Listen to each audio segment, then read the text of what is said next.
بسم اللہ الرحمن الرحیم۔ السلام علیکم ورحمۃ اللہ وبرکاتہ۔ تربیہ کلاس 7 تمام طلباء کو عبد المعروف کی طرف سے خوش آمدید۔ عزیز طلباء، آج انشاءاللہ تعالی ہم حدیث نمبر 6 کا ترجمہ یاد کریں گے، اور ہمارا مقصد یہ ہے تاکہ عمل میں آسانی ہو۔ حدیث نمبر ہے 35۔ قال النبی صلی اللہ علیہ وسلم: لغدوۃ فی سبیل اللہ او روحۃ خیر من الدنیا وما فیہا۔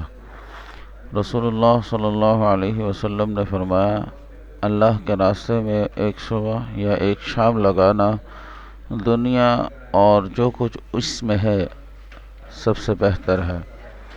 یعنی دنیا میں جتنی بھی نعمتیں ہیں ان ساری نعمتوں سے بڑی نعمت یہ ہے کہ انسان اللہ کے راستے میں ایک صبح یا ایک شام لگائے۔ یہ اس حدیث کا ترجمہ ہے، اس ترجمے کو یاد کیجیے۔ الحمدللہ تعالی سبق ہمارا ختم ہوا، اور اپنا ہوم ورک یہی ہے کہ حدیث کا ترجمہ یاد کر لیجیے زبانی۔ جزاکم اللہ خیرا، والسلام علیکم ورحمۃ اللہ وبرکاتہ۔